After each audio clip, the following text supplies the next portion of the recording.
Señor, queremos darte gracias por recordarnos a través de este himno que acabamos de cantar que nosotros esperamos la promesa gloriosa de la venida de nuestro gran Dios y Salvador Jesucristo. Renueva en nosotros esa esperanza, Señor. Ayúdanos a vivir con nuestra mira puesta en aquel glorioso día en que nos reuniremos de nuevo y para siempre con nuestro bendito Salvador.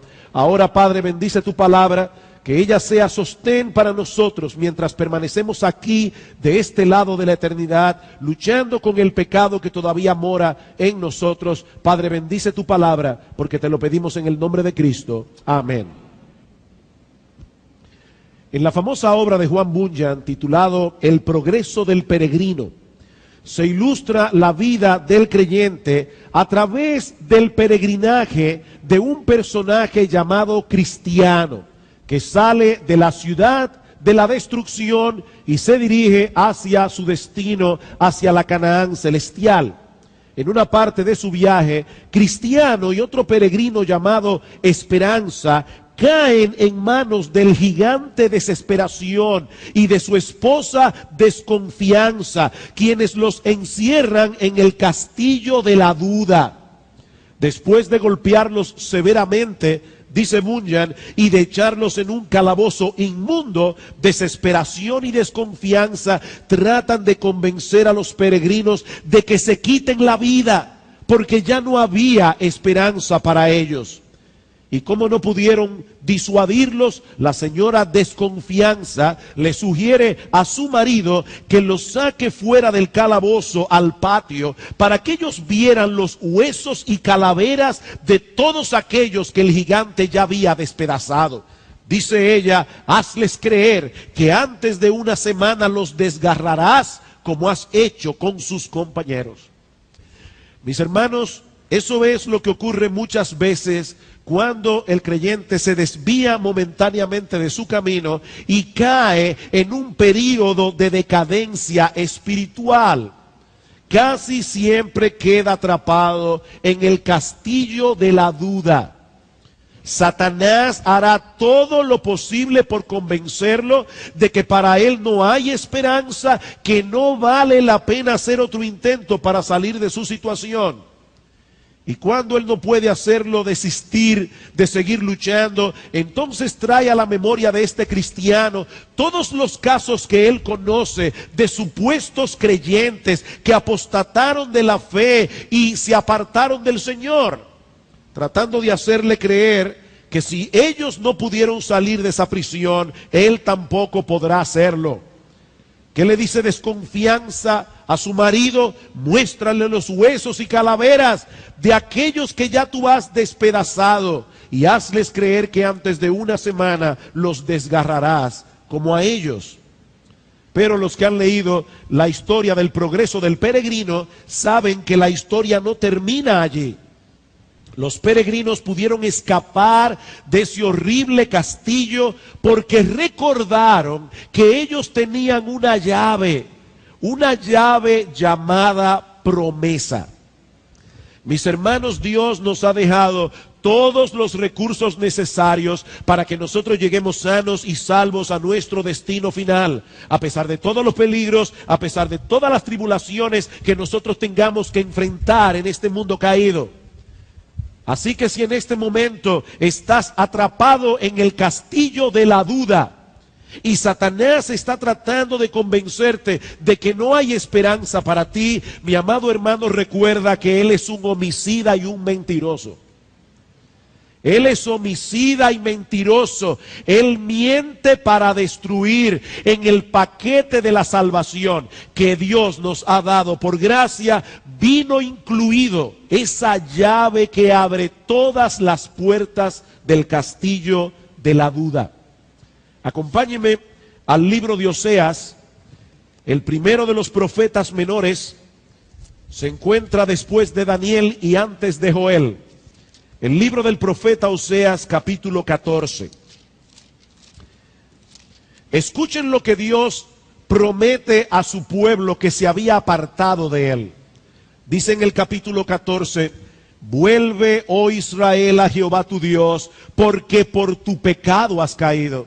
Llevad con vosotros palabras de súplica y volved a Jehová y decidle: quita toda iniquidad y acepta el bien, y te ofreceremos la ofrenda de nuestros labios. No nos librará el asirio, no montaremos en caballos, ni nunca más diremos a la obra de nuestras manos, dioses nuestros, porque en ti el huérfano alcanzará misericordia. En otras palabras, no nos apoyaremos en el brazo humano, no nos apoyaremos en otros ídolos, nos apoyaremos únicamente en ti. Y ahora escuchen lo que dice Dios: yo sanaré su rebelión, los amaré de pura gracia, porque mi ira se apartó de ellos. Yo seré a Israel como rocío, él florecerá como lirio y extenderá sus raíces como el Líbano. Mis hermanos, Dios promete sanar la rebelión de su pueblo.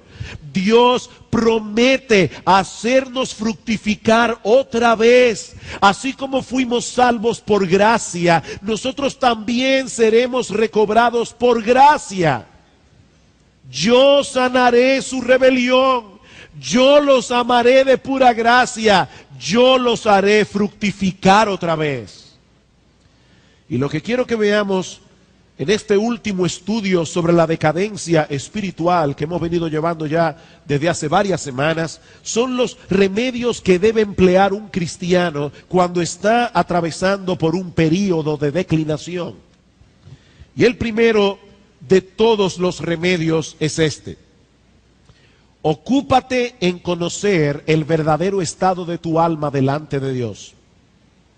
No delante de la iglesia, no delante de tus amigos, no delante de los pastores. Ocúpate, mi hermano, en conocer cuál es el verdadero estado de tu alma delante de Dios. Si nosotros vamos a recobrarnos de una enfermedad física, es necesario que sepamos primero que tenemos un problema físico. Y lo mismo ocurre en nuestra vida espiritual. Yo no voy a hacer el esfuerzo de recobrarme de un estado de decadencia si primero no soy hecho consciente de que estoy en esa condición. Por eso es que los cristianos cada cierto tiempo deben someterse a un autoexamen. Deben venir delante del Señor con esa actitud que tuvo el salmista en el Salmo 139. Examíname, oh Dios, y conoce mi corazón, y pruébame y conoce mis pensamientos. Evidentemente, el salmista no cree que Dios desconoce cuál era su condición. Dios sabe cómo está nuestro corazón. Él pesa los corazones, pero nosotros muchas veces no lo sabemos. Examíname, oh Dios. Eso es algo que cuando menos debemos hacer cada vez que vamos a participar de la cena del Señor. Pablo dice en 1 Corintios 11:28, pruébese cada uno a sí mismo y entonces coma del pan y beba de la copa. ¿Cuál es la meta de este autoexamen? No es quedarnos lamentando lo mal que estamos.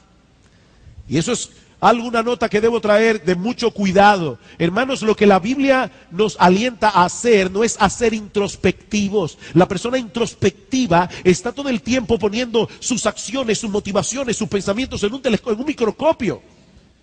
Y las personas que son introspectivas tienden a deprimirse, tienden a decaer. El autoexamen tiene como meta llevarnos a Cristo en arrepentimiento para recibir de Él perdón y recuperación. ¿Y cómo podemos llevar a cabo ese proceso de autoexamen?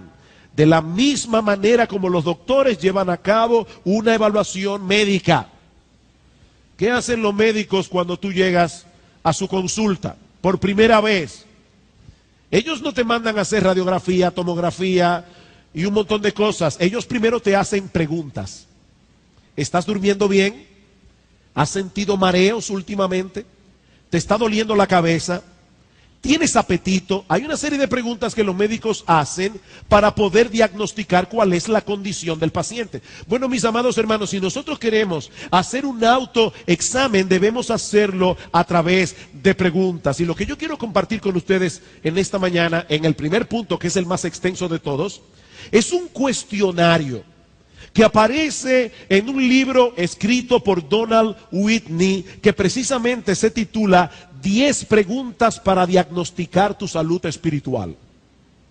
10 preguntas para diagnosticar tu salud espiritual. Yo voy a detenerme en algunas de esas preguntas, no en todas, y voy a traer aquí y allá algunas aplicaciones prácticas en el mismo momento en que estemos considerando cada uno de estos temas. Primera pregunta: ¿sientes todavía sed por Dios? Primera pregunta: ¿sientes todavía sed por Dios? Vayan conmigo al Evangelio de Juan. Evangelio de Juan, capítulo 4, donde Juan nos narra el encuentro que tuvo el Señor Jesucristo con una mujer de Samaria. Dice en el capítulo 4 que Cristo llega al pozo de Jacob. La mujer samaritana llega junto con él y Cristo le pide de beber. Ella se sorprende porque los judíos y los samaritanos eran enemigos entre sí. Y Cristo le dijo: créeme, mujer, que si tú supieras quién soy yo, tú me pedirías a mí y yo te daría a beber agua viva. Ella dice: ¿cómo? Pero yo no veo qué cántaro tienes tú para sacar el agua, pero si eso es así, dame de esa agua. Dice el Señor en el versículo 13, respondiendo Jesús le dijo: cualquiera que bebiere de esta agua volverá a tener sed, mas el que bebiere del agua que yo le daré no tendrá sed jamás, sino que el agua que yo le daré será en él una fuente de agua que salte para vida eterna. Es importante notar en este pasaje que Cristo no promete a la mujer samaritana destruirle la sed. Repito, Cristo no promete a la mujer samaritana destruirle la sed. Lo que Él promete es proveerle un manantial inagotable para saciarla. ¿Qué pasaría si Cristo destruyera nuestra sed espiritual? Que nunca más sentiríamos nuestra necesidad de Dios. Nunca más sentiríamos nuestra necesidad de Cristo. Y como bien ha dicho alguien, Cristo no quiere santos autosatisfechos. Cristo no quiere santos autosatisfechos. Lo que Cristo le promete a la mujer samaritana y a todos nosotros es que si bebemos del agua que Él ofrece, tendremos un manantial inagotable donde podremos saciar nuestra sed continuamente. John Piper dice al respecto: un manantial satisface la sed, no removiendo la necesidad que tienes de agua, sino estando allí para proveerte agua cada vez que estás sediento, una y otra vez, una y otra vez, una y otra vez. Ahora, hay ocasiones en que los creyentes nos sentimos más que sedientos. Hay ocasiones en que los creyentes tenemos el alma reseca, tenemos el alma agrietada de aridez. Y aunque eso puede ocurrir por muchas razones, es posible, mis amados hermanos, que el problema sea que estemos bebiendo demasiado de la fuente equivocada, de la fuente equivocada de este mundo. Y por supuesto, cuando un creyente está bebiendo demasiado de la fuente de este mundo, al mismo tiempo va a beber cada vez menos del manantial de Dios. Cada vez menos. Yo supongo que todos aquí saben por experiencia que no todo lo que se bebe calma la sed. No todo lo que se bebe calma la sed. De hecho, hay líquidos que más bien la incrementan. ¿O no es así? Bueno, pues lo mismo ocurre cuando el creyente se detiene demasiado en las cosas de este mundo. Cuando el creyente descuida su comunión con Dios, tarde o temprano sentirá como su alma se agrieta y se reseca. Jeremías capítulo 2. Jeremías capítulo 2. Escuchen la advertencia, la amonestación que Dios le da a su pueblo. Versículo 12. Bueno, vamos a ver desde el versículo 11 para tomar el contexto. Dice Dios: ¿acaso alguna nación ha cambiado sus dioses? Aunque ellos no son dioses. Sin embargo, mi pueblo ha trocado su gloria por lo que no aprovecha. Espantaos, cielos, sobre esto y horrorizaos. Desolaos en gran manera, dijo Jehová, porque dos males ha hecho mi pueblo. Me dejaron a mí fuente de agua viva y cavaron para sí cisternas, cisternas rotas que no retienen agua. Y ahí el problema. Y yo te pregunto, mi hermano amado, mi amada hermana, ¿es ese tu caso?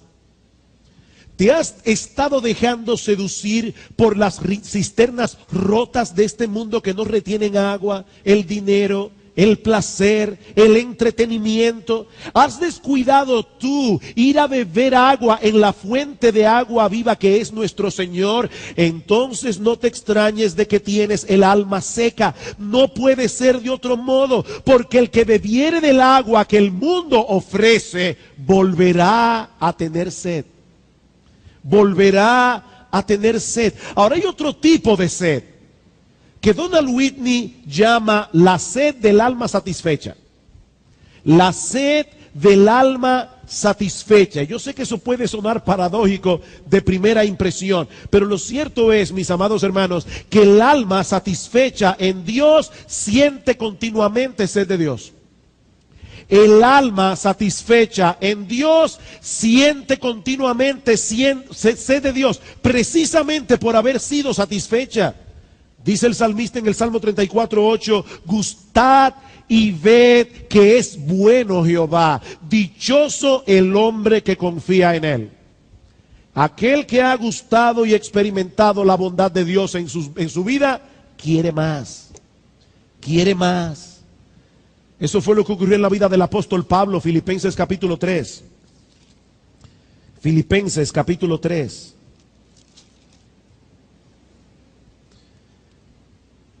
Noten lo que dice el versículo 7.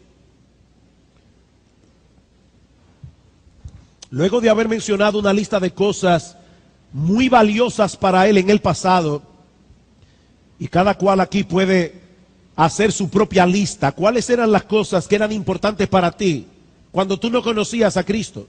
Dice Pablo, pero cuantas cosas eran para mí ganancia, las he estimado como pérdida por amor a Cristo. Y ciertamente aún estimo todas las cosas como pérdida por la excelencia del conocimiento de Cristo Jesús mi Señor, por amor del cual lo he perdido todo y lo tengo por basura para ganar a Cristo. Todo eso que Pablo atesoraba en el pasado, todo aquello que lo hacía levantarse cada mañana con ánimo para vivir, porque esa era su motivación. Ahora de repente Pablo, que ha conocido a Cristo, dice, cuando yo comparo todas esas cosas que antes satisfacían mi vida y las comparo con el conocimiento de Cristo Jesús, esto viene a ser basura.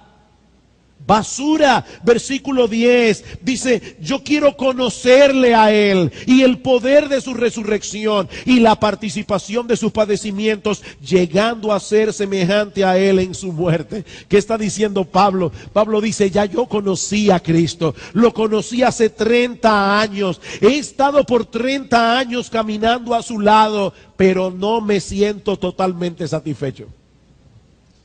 No me siento totalmente satisfecho. Yo quiero más de Cristo. Yo quiero más de Cristo. Esa es la sed del alma satisfecha. Mi amado hermano, ¿cómo está tu sed de Dios en este momento? ¿Qué tanto anhelas a Dios? ¿Qué tanto anhelas a Cristo? Ese es un buen indicativo para conocer cuál es el estado de salud de tu alma en este momento. Segunda pregunta. ¿Eres cada vez más gobernado por la palabra de Dios? ¿Eres cada vez más gobernado por la palabra de Dios? Yo sé que aquí hay varios médicos, y una de las cosas que ellos saben es que de las primeras evidencias que da un paciente de que tiene un problema de salud es la falta prolongada de apetito.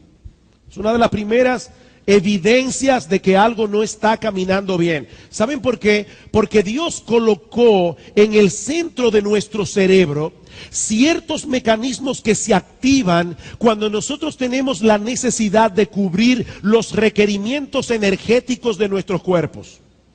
Hay una cosa allí en el cerebro, una estructura que se activa. Esto es lo que se denomina como el centro del apetito. Y sus componentes son el centro del hambre y el centro de la saciedad. Alguien lo explica de esta manera. Cuando el centro del hambre se estimula, aparece la sensación de apetito. Pero si por el contrario, el estímulo llega al centro de la saciedad, el deseo de comer se detiene.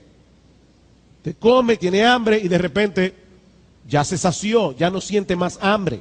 Ahora, ¿qué sucede cuando una persona necesita comer y no tiene apetito? Cuando esa persona necesita los requerimientos energéticos que su cuerpo ha perdido, pero no tiene apetito, que puede estar indicando que algo no está funcionando bien en su organismo, algo no está bien. Bueno, mis amados hermanos, eso mismo ocurre en nuestra vida espiritual. Si hay algo que el creyente necesita continuamente es alimentarse de la palabra de Dios. Primera de Pedro capítulo 2. Primera de Pedro capítulo 2, versículos 1 al 3. Desechando pues toda malicia, todo engaño, hipocresía, envidias y todas las detracciones, desead como niños recién nacidos la leche espiritual no adulterada, para que por ella crezcáis para salvación, si es que habéis gustado la benignidad del Señor, o ya que habéis gustado la benignidad del Señor, debería ser la traducción. Ahora, debo aclarar, hermanos, que en ese texto Pedro no está diciendo que los creyentes recién nacidos, es decir, los nuevos creyentes, deben alimentarse de la palabra de Dios. No, eso no es lo que Pedro está diciendo. Lo que Pedro está diciendo es que los creyentes, no importa cuánto tiempo tengan en el evangelio, siempre deben desear esa leche espiritual, como el niño recién nacido necesita la leche materna. Eso es lo que Pedro está diciendo aquí. Como dice un comentarista, los bebés recién nacidos actúan como si toda su vida dependiera de su próximo alimento. Por eso gritan. Ellos necesitan comer, ellos necesitan la leche materna. Ahora, noten también que ese deseo del que Pedro está hablando aquí no tiene como meta simplemente que conozcamos el contenido de las Escrituras. La razón por la que debemos alimentarnos de la palabra de Dios es que crezcamos en salvación. Y es obvio que ese crecimiento se evidenciará en una vida transformada que será cada vez más semejante a nuestro Señor Jesucristo. Por eso la pregunta de este cuestionario no es si estás leyendo la Biblia regularmente. Eso no fue lo que yo pregunté, o lo que Donald Whitney pregunta. La pregunta es si estás siendo cada vez más gobernado por la palabra de Dios. Esa es la pregunta. Mi hermano, déjame sacar otras preguntas de esta pregunta. ¿Qué tan frecuentemente tú te encuentras a ti mismo cuestionando lo que dice la Biblia respecto a ciertas áreas específicas de tu vida? ¿Qué tan frecuentemente tú te descubres a ti mismo diciendo, ¿qué dice Dios acerca de esto? Otra pregunta. ¿Consultas con hermanos más maduros que tú cuando tú no estás seguro del curso de acción a seguir? Cuando no sabes si es o no es la voluntad de Dios. ¿O tú eres el tipo de creyente que difícilmente busca consejo? Porque un creyente que difícilmente busca consejo no lo hace porque se las sabe todas, sino por dos razones básicamente: por orgullo y porque no le interesa hacer la voluntad de Dios. Eso es lo que yo quiero hacer, ese es mi curso de acción, y aunque yo no esté seguro de si esa es la voluntad de Dios, yo voy a hacer lo que yo quiero. Hay personas que no buscan consejos, sino opiniones que fortalezcan su deseo. Ellos saben a dónde ir. Ellos no van a ir a esas personas que les van a decir lo que ellos no quieren oír, porque ellos no quieren el consejo bíblico, ellos quieren apoyo. Mi hermano, ¿qué tan frecuentemente buscas consejos de personas más maduras que tú cuando tú no sabes si un curso de acción eso no es la voluntad de Dios?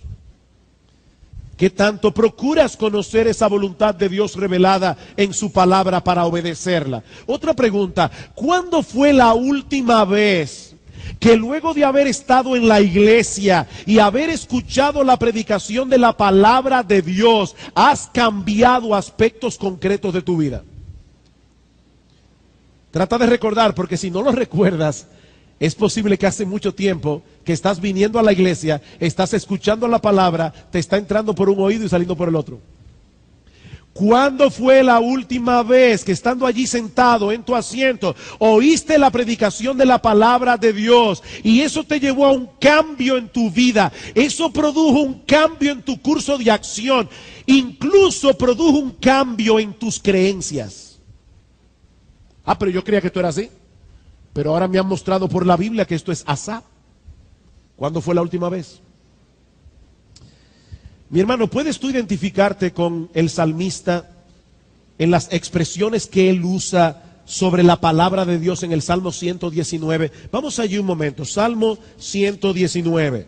Como todos ustedes saben, o la mayoría, este es un salmo que habla de la palabra de Dios. En los 176 versículos que tiene este salmo, en 173 se menciona la Biblia de una manera o de otra.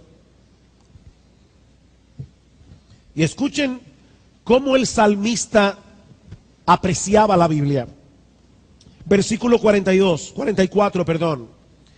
Guardaré tu ley siempre, para siempre y eternamente, y andaré en libertad porque busqué tus mandamientos.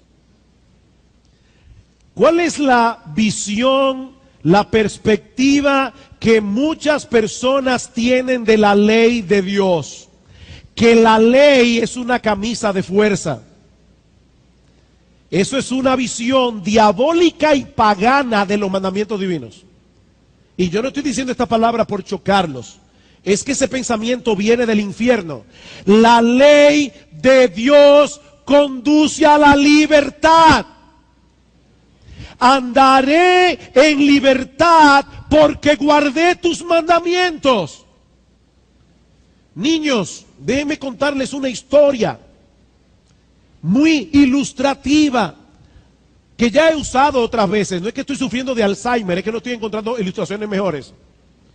Una vez había un trencito que iba corriendo a través de sus rieles perfectamente bien. Pero un día el trencito vio los animales que estaban en el bosque brincando y saltando libremente. Así que el trencito pensó: yo no quiero seguir en este riel, en la próxima vuelta me apeo. Así que el trencito, cuando estaba llegando a la próxima vuelta, aceleró, dio un salto y salió del riel. Y por supuesto fue feliz como los animales del bosque, saltando de rama en rama. ¡No!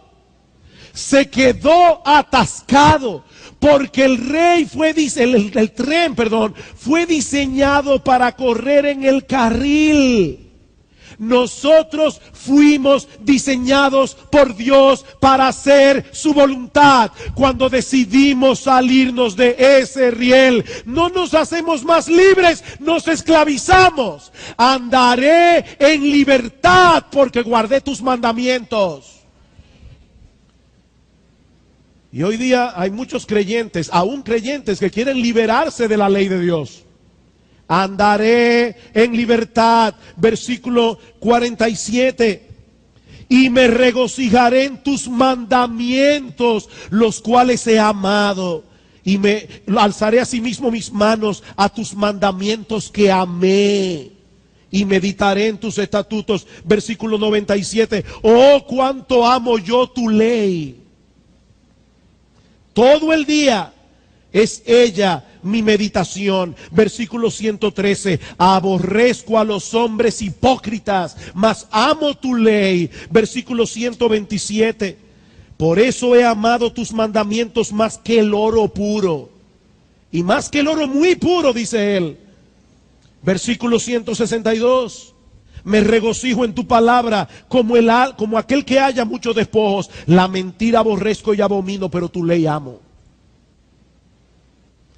¿Es ese tu sentir, amado mío, amado hermano?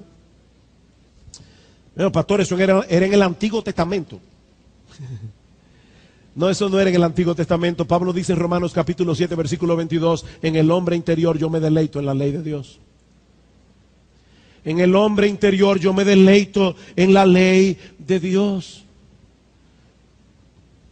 El creyente que tiene una vida espiritual saludable no se caracteriza por llevar una vida de obediencia perfecta.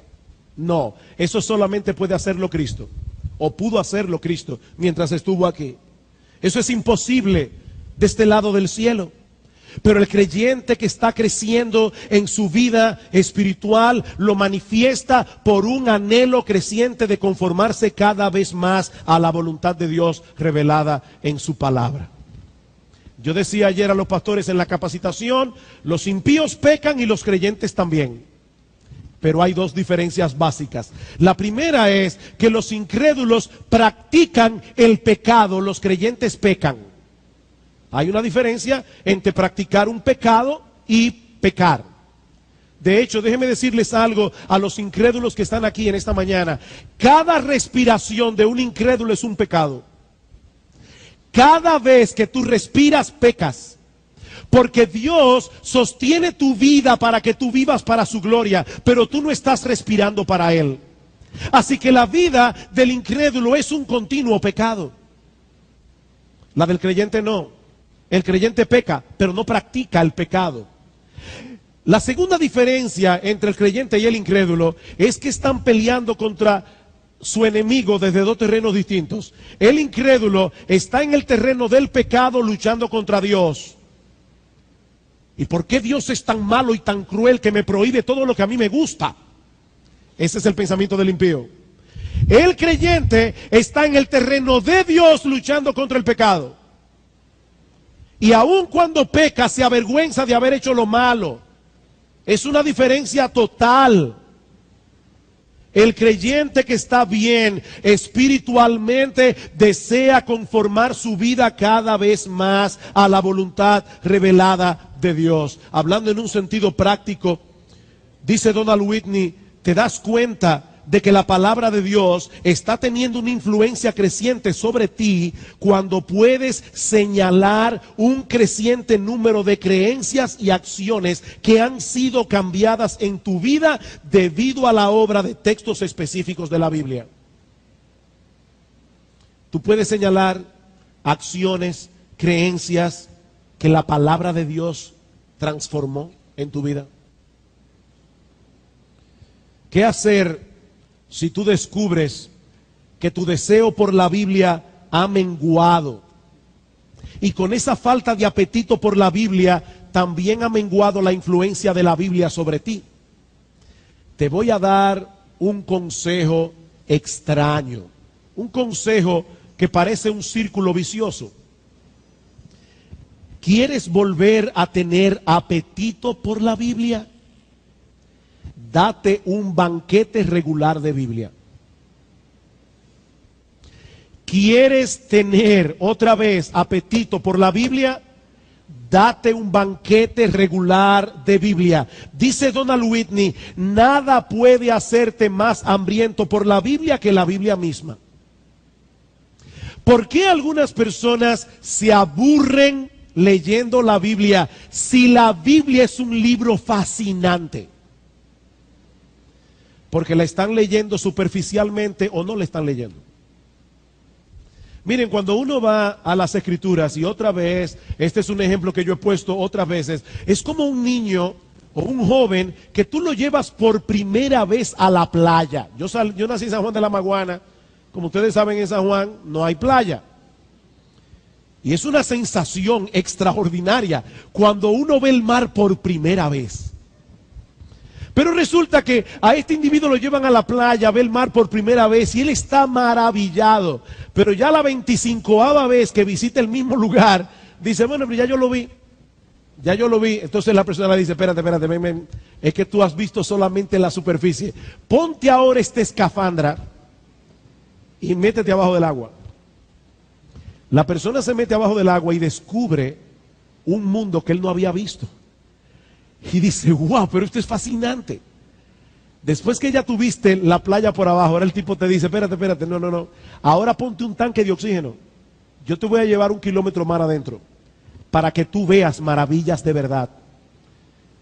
Hermanos, en la misma medida en que nosotros nos sumergimos en las aguas de la Biblia, cada vez más, cada uno conforme a la capacidad que Dios le dio, uno va viendo las conexiones de las Escrituras y uno va sorprendiéndose de la Biblia, porque la Biblia es un libro fantástico.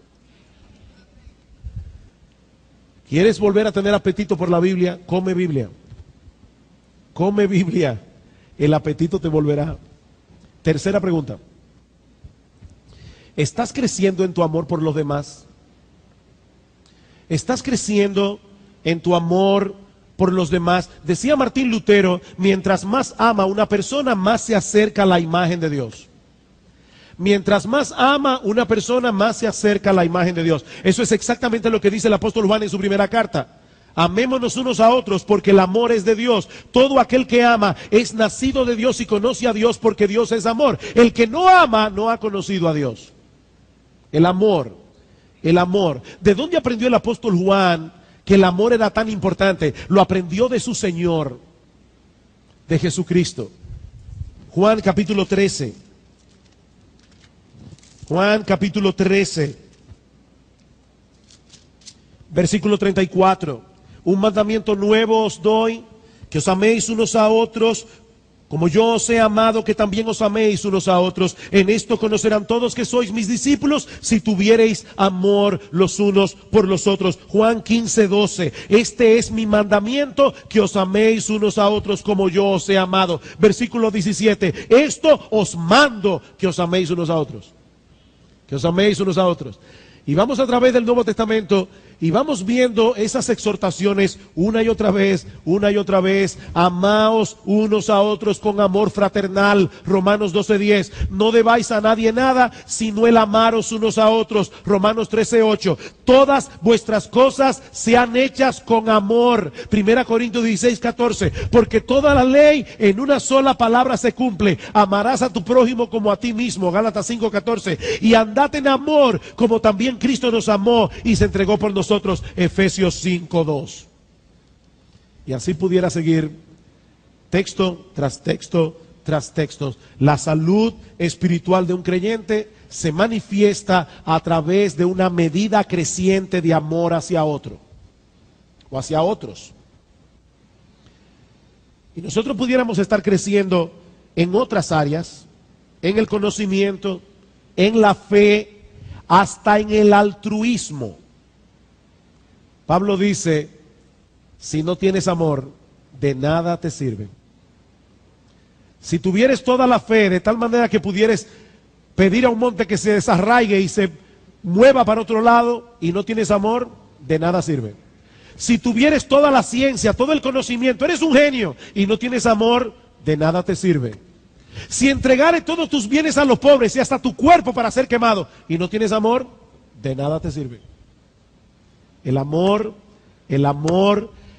mis hermanos, el amor es central en la vida cristiana. ¿Saben lo que ocurre cuando un creyente está decayendo espiritualmente? Deja de amar. ¿Y saben lo que ocurre cuando un creyente deja de amar? Deja de parecerse a Jesucristo.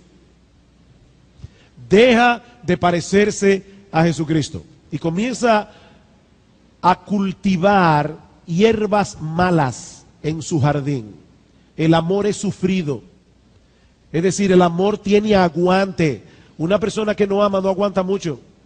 El amor es benigno. No solamente aguanta insultos, injurias, sino que le hace bien al que le hace mal. Es benigno. El amor no es celoso. El amor no tiene envidia. El amor no es rencoroso.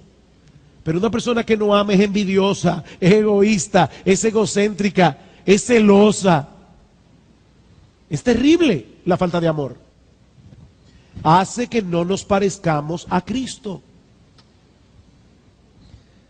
Queridos hermanos, todos nosotros debemos cultivar en nuestras vidas la gracia del amor. Sea que estemos en decadencia o no, Todos tenemos que cultivar esa gracia. ¿Y cómo podemos hacer eso? Donald Whitney nos da algunas sugerencias. En primer lugar, medita en el hecho de que el amor es la marca distintiva más importante del cristiano.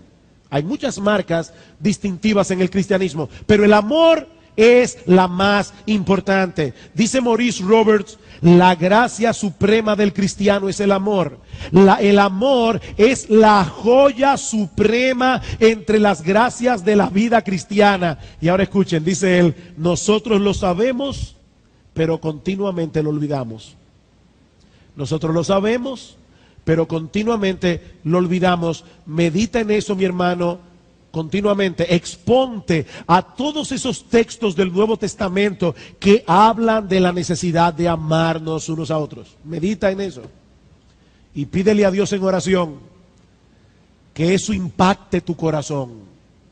Segundo, deja que tu corazón se inflame con el fuego del amor de Dios. Tú quieres amar, recuerda constantemente cuánto Dios te ha amado a ti. Recuerda constantemente cuánto Dios te ha amado a ti. ¿Qué dice Juan? En esto consiste el amor, no en que nosotros hayamos amado a Dios, sino en que Él nos amó a nosotros y envió a su Hijo en propiciación por nuestros pecados. Amados, si Dios nos ha amado así, debemos también nosotros amarnos unos a otros. Medita en el amor de Dios. Tercero, deleítate en imitar a Dios amando como Él ama. Deleítate en imitar a Dios amando como Él ama. Hermanos, déjenme hacerles una pregunta rara. ¿Dios es feliz? ¿Dios es feliz? ¿Sí o no? Dios es feliz. ¿Y Él es amor? ¿Saben lo que el diablo nos dice? Si tú te dedicas a amar a los demás, se van a aprovechar de ti. Y tú vas a ser un desgraciado. No, eso no es verdad, eso es mentira. Eso es mentira. Dios es amor y Él es feliz. ¿Y saben lo que dice el Señor? Es más bienaventurado dar que recibir. Es más bienaventurado dar que recibir. ¿Saben por qué mucha gente tiene una vida desgraciada? Porque son egocéntricos. Porque viven para sí mismos. Eso es una maldición. Eso es una desgracia. Mi amado hermano, mi amada hermana, deleítate imitando a Dios. ¿Qué dice Efesios 5:1? Y sed imitadores de Dios como hijos amados y andad en amor. Sed imitadores. Y la palabra ahí griega es mímica. Hagan mímica de Dios, imitándolo en su amor. Cuarto, identifica aquellas relaciones donde tienes más necesidad de crecer en amor. ¿Es en el seno de tu familia? ¿Es entre tus hermanos en la iglesia? ¿Es entre tus amigos? ¿Es en el trabajo? ¿Es en la universidad? ¿Es en la escuela? ¿Dónde es? Y por último, toma, y esta es la parte más dura, toma la iniciativa de mostrar amor, especialmente amando a aquellas personas de las que tienes poca o ninguna expectación de que te amarán a cambio. Toma la iniciativa de mostrar amor, especialmente hacia aquellas personas de las que tienes poca o ninguna expectación de que te amarán a cambio. Porque así es que ama a Dios. Dios nos amó cuando nosotros lo odiábamos y envió a su Hijo a morir por nosotros. Cuarta pregunta. ¿Estás más sensible que antes a la presencia de Dios? ¿Estás más sensible que antes a la presencia de Dios? Ahora, esta es una pregunta que debe ser cuidadosamente clarificada para no dar lugar a malos entendidos. Porque algunos pueden tener algunas ideas un tanto místicas de lo que significa experimentar la presencia de Dios. Lo primero que debemos aclarar es que Dios está presente en todo lugar, independientemente de que nosotros estemos conscientes o no de su presencia. ¿A dónde me iré de tu espíritu? ¿A dónde huiré de tu presencia? Pregunta el salmista. Y la respuesta es: a ningún lado. Donde quiera que me vayas, allí estás tú. No importa si yo estoy consciente o no de eso. Dios está en todo lugar. Él es omnipresente. Por otra parte, es importante señalar que aunque Dios está en todo lugar, nosotros no podemos discernir, no podemos percibir su presencia a menos que Él se revele, porque Dios es espíritu. ¿Y cómo se revela Dios? Bueno, en primer lugar, a través de la creación. Los cielos cuentan la gloria de Dios, las cosas invisibles de Él, su eterno poder y deidad, se hacen claramente visibles por medio de las cosas hechas. Pero en segundo lugar, Dios se revela a través de su palabra encarnada, Jesucristo, su palabra escrita, la Biblia. Ahora, ¿saben qué implica esto, mis hermanos? Que es a través de su palabra, Cristo y la Biblia, que nosotros podemos experimentar y percibir la presencia de Dios. Y es ahí precisamente donde radica la diferencia entre un cristiano bíblico y un místico. Cuidado con el misticismo. Y déjenme decirles algo, eso se ha metido en muchas iglesias evangélicas. Un misticismo cristiano. No, cuidado, cuidado. El místico pretende percibir la presencia de Dios en una forma inmediata, es decir, sin hacer uso de ningún medio, incluyendo la Biblia. Por otro lado, el místico a menudo describe esa experiencia de percibir la presencia de Dios como encontrar a Dios dentro de ti, perderte en Dios y olvidarte de ti mismo. Es un arrebato emocional. Y yo debo aclarar, el experimentar la presencia de Dios no está exento de emociones.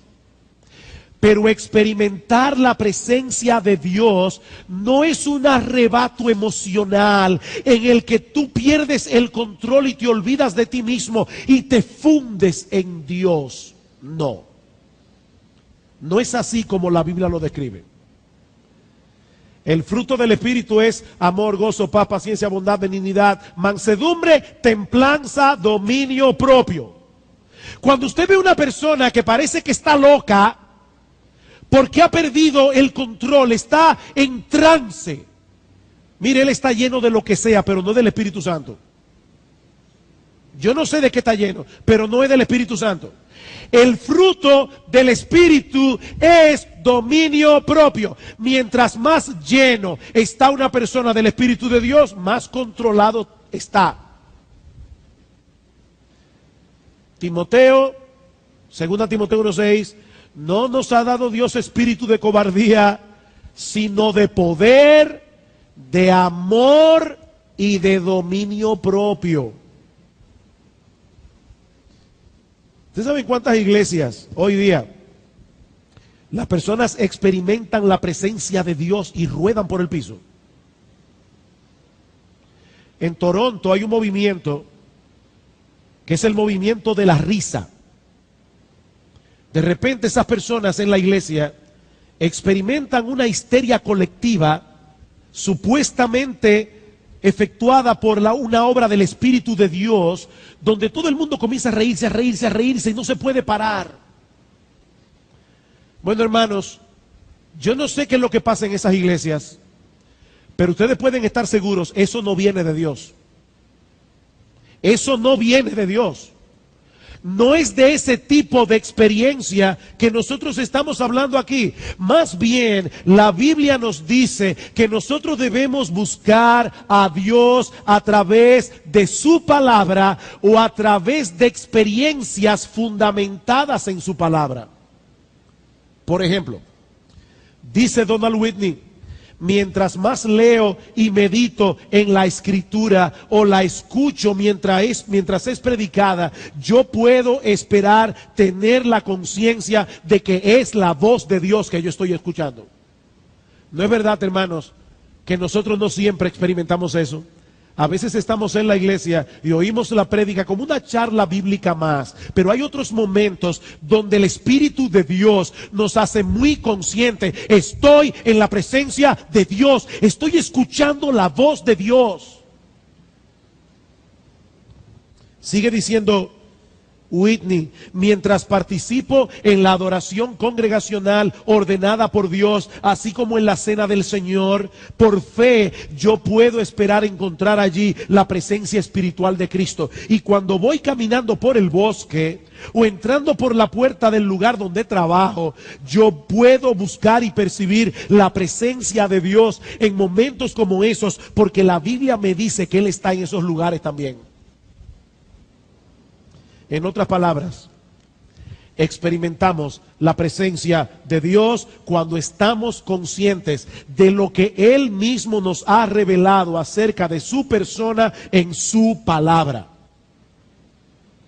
¿Y qué nos ha revelado Dios acerca de su persona en su palabra? Bueno, si tú eres creyente, Él te ha dicho: yo estoy con vosotros todos los días hasta el fin del mundo. Y Él te ha dicho también cómo es Él. Es una experiencia de estoy en la presencia de Dios. Estoy consciente de que vivo, como decían los antiguos, coram Deo, cara a cara con Dios, todo el día. Y es un Dios santo, es un Dios justo, es un Dios bueno, es un Dios paciente, es un Dios misericordioso, es un Dios poderoso. Como dice Whitney, es vivir con la conciencia de que Él conoce mis pensamientos, mis motivaciones, mis temores, mis aspiraciones, mis emociones, mis ansiedades, mi condición física y mental. Y es vivir con la conciencia de que Él me ama más allá de lo que yo puedo comprender. Una persona así, que vive en la presencia de Dios, cuando peca está consciente: pequé delante de Dios y pide perdón. Pero también cuando está en problema descansa en Dios. Es una persona que vive hablando con Dios. Él está consciente: yo estoy con Dios. Y mi pregunta es: ¿estás disfrutando, mi amado hermano, de la dulzura de esa compañía? Manteniendo con Él una relación de adoración y gratitud, deleitando tu mente en lo que Dios ha revelado de sí mismo en su palabra. Esa es la pregunta. ¿Cómo puedo hacer eso? Varias sugerencias. Bueno, ustedes saben que últimamente yo no predico más de 50 minutos, 45. Por favor, tengan paciencia. Este es el último sermón de la serie. Yo no vuelvo a predicar más de este tema, por lo menos no por ahora. ¿Quieres experimentar la presencia de Dios? Varias sugerencias rápidamente. Primero, acude a menudo al lugar donde Dios se revela más claramente, la Biblia. Mis hermanos, la Biblia es el parque donde nosotros nos sentamos a hablar con Dios. Él nos habla y nosotros le hablamos. Vete al parque.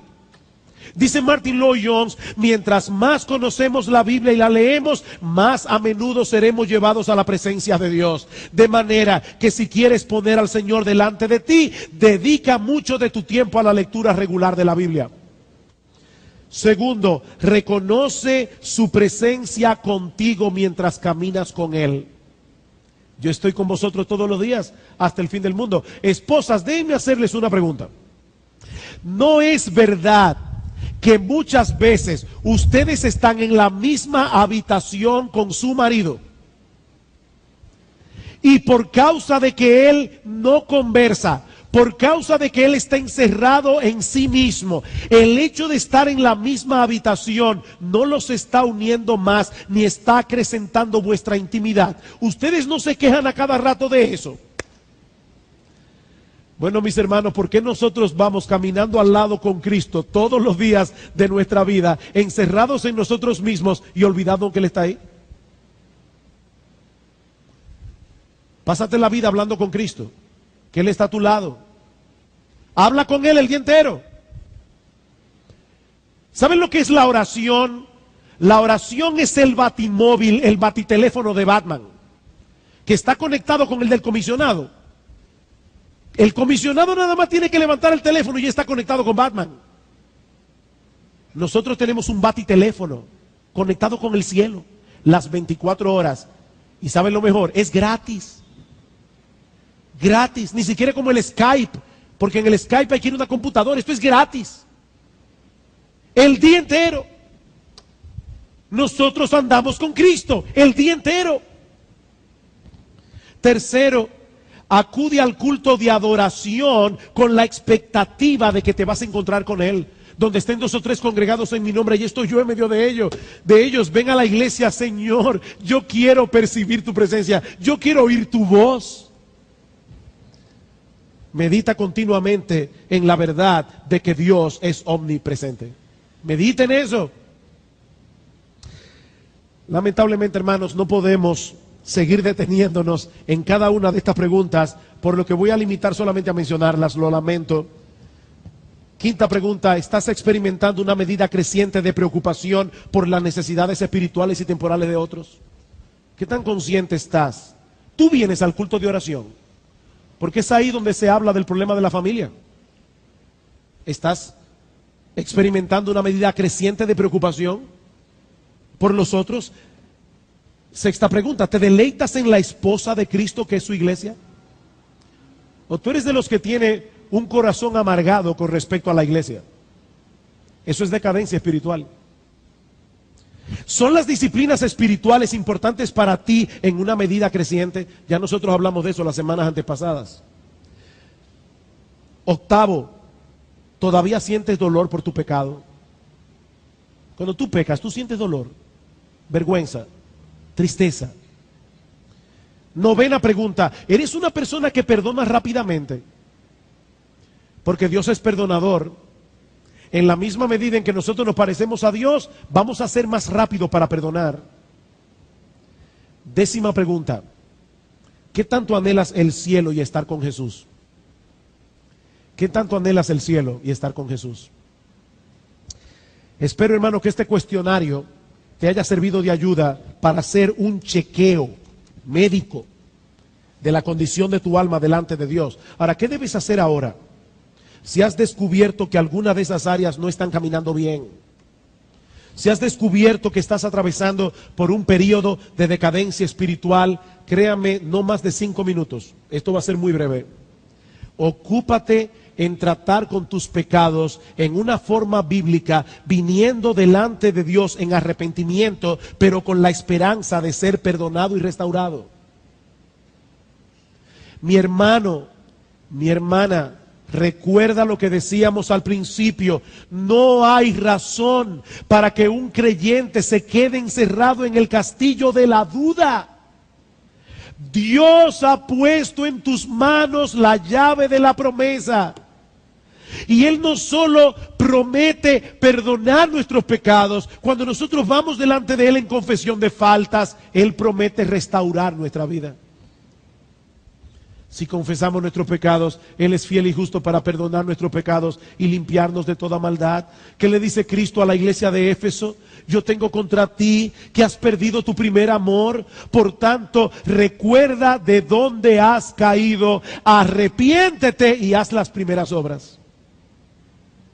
Recuerda de dónde has caído. Mi hermano, recuerda que tú tenías tiempos en que tú disfrutabas de la comunión con Dios. ¿Tú te acuerdas? ¿Tú te acuerdas cuando para ti leer la Biblia era un deleite? Recuerda de dónde has caído y arrepiéntete. Reconoce que ha sido por tu pecado que has caído en la condición en que estás. ¿Saben cuál es el problema de muchos creyentes? Que todo el mundo tiene la culpa de su malestar.